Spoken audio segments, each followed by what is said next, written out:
All welcome everyone to the online course on Essential of Database Management System. In this session, we are going to discuss the new module Relational Database Management System. The Relational Database Management System consists of 5 chapters. Conversion of ER model to relational table, pitfalls in the relational database systems, tuple relational calculus, domain relational calculus, and relational algebra.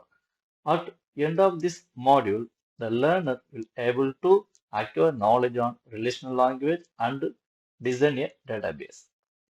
Let's start with the first chapter, conversion of ER model to relational table. First, start with the schema. The schema is the blueprint or structure that defines how the data is organized and stored in the database. There are different types of database schema: physical database schema, logical database schema, and view database schema. We'll discuss one by one. What is meant by physical database schema? It will define how the data is stored in the storage system, including arrangement of files, indices, and other storage structure. This schema represents the low-level abstraction. The next one is logical database schema. It defines the logical structure of the data, including table, views, relationship, and the integrity constraint. It describes how the data is organized in the table and how the attributes of this table are connected. This schema represents high level of abstraction compared to physical schema, database schema. It focuses how the user interacts with the database and define the interface through which the user can access and manipulate data. And next topic, schema diagram. A database schema along with primary key and foreign key dependencies can be depicted by schema diagram. We'll see with one example.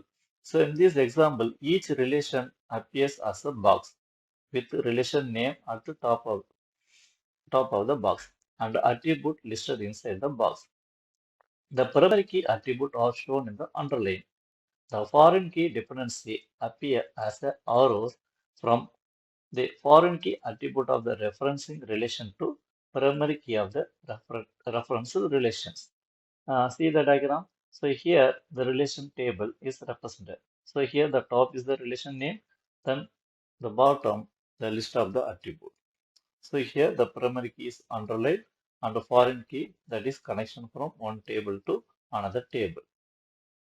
After completing the ER diagram, the next step, the ER diagram is converted into table in the relational model. The next, the relational model can be easily implemented in Oracle or MySQL. So the below point to be considered for converting ER diagram in the table. Strong entity set with only simple attribute, strong entity set with composite attribute, strong entity set with multi-value attributes, translating the relationship set into table, binary relationship with coordinate ratio, binary relationship with both coordinate constraint and participation constraint, binary relationship with weak entity set. The strong entity set with only the simple attribute. The strong entity set with only simple attribute will require only one table in the relational model. The attribute of table will be attribute of the entity set. Similarly, the primary key of the table will be the key attribute of the entity set. See the diagram. So the student is the entity. It consists of register number, age, and date of birth. So this register number, age, or date of birth is the attribute. So here we are going to convert this ER diagram into table. So in the table, this all the attribute become a column. For example, register number is the first column, age is the second column, and date of birth is the third column. Here the entity name become the table name.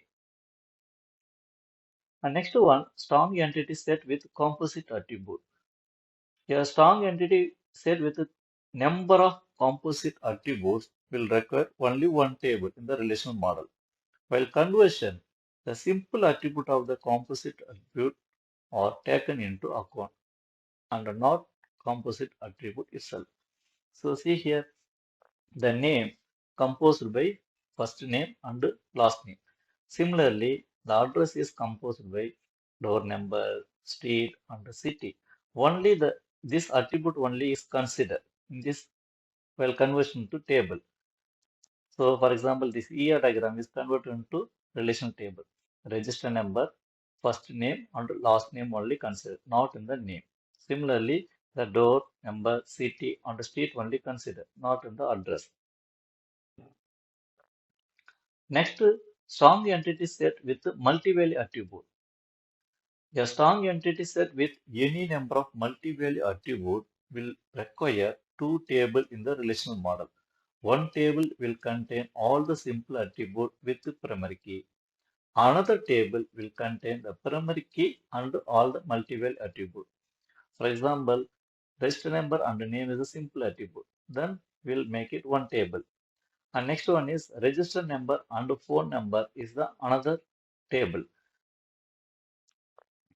And next one is strong entity set with multi-value attribute. So the another way we are going to represent the same. For example, register number and name is the one columns. And next one is phone number. Phone number 1, phone number 2, and phone number 3. In this way, we can represent the multi-value attribute in the single table. Next one is translating the relationship set into table. So here, employee is the one entity, department is another entity, and works in is a relationship, make the relationship between the entity. So here we need three tables. One table for employee, another table for department, another table for works in. So they come to the employee table. It consists of three column, right? Employee number, employee name, and the salary. And department is consists of two column, department ID and the department name. And next one is the one more table works in. That is the relational table here. So now it consists of employee number. That is the employee entity, the primary key attribute, employee number, and department primary attribute, that is department ID, and next is date of joining, that is the relational attribute. The binary relationship with the coordinate ratio. There are four types of possible. Binary relationship with coordinate ratio 1 to 1, 1 to many, many to 1, and many to many. So first start with the binary relationship with coordinate ratio 1 to 1. So look the diagram. This indicates that faculty may counsel at most one student, and the student may have at most one counselor. That is a one-to-one relationship. So it is represented by the arrow mark. Arrow marks mean that is one-to-one relationship. And next one is the binary relationship with coordinate ratio 1 to many. So here it indicates that the faculty may counsel many students, but the students may have at most one counselor. So one is the arrow mark means this is the one counselor. Here solid line it will represent as many. So many students have one counselor. And next one is many to one. So here it indicates that faculty may counsel at most one student, but student may have many counselor. So it will represent that is many to one. And next one is binary relationship with coordinate ratio many to many. It means it indicates that the faculty may counsel many students and the student may have many counselor. The binary relationship with both coordinated constraint and participation constraint here. So now the relationship between two entities where the specific number of instances are related and all the entity are required to participate in the relationship. In this case, each entity has minimum and a maximum number of instances it can be related to in the relationship. And every instance of either entity must be involved at least one instance of the relationship. For example, the binary relationship with the coordinate ratio many to n. So here, how we are going to convert this relationship coordinality with table. So for example, A is the entity and B is the entity and R is the relationship. The coordinality is many to many relationship. So here A is a separate table and B is a separate table and R is a separate table. And case 2, the binary relationship with coordinate ratio 1 to m. How we are going to convert? So now here A is the entity, we need separate table, that is A, the parameter is A1 and A2. And in the next table, that is BR.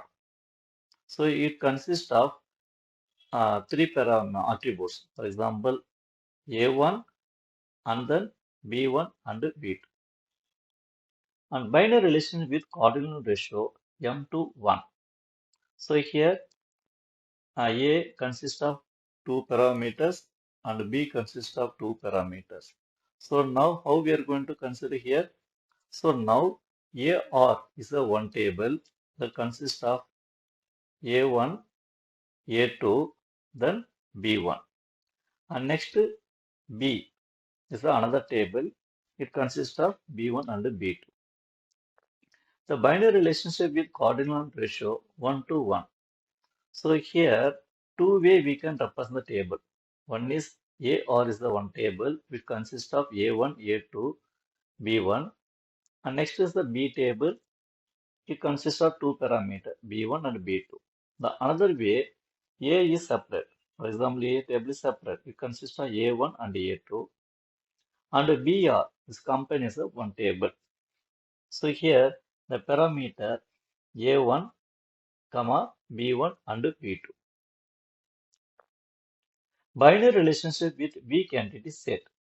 The weak entity set always appears in the association with identify the relationship with the total participation constraint. For example, A is a strong entity and B is a weak entity. It means the weak entity depends on the strong entity in order to represent the data. So here A is a separate table. It consists of two parameters. For example, A1 and A2. And BR is a single table. So it contains a parameter A1, B1 and B2. So what is meant by A1? That is the primary key in the A1 table. Thank you. I hope that you understood the concept.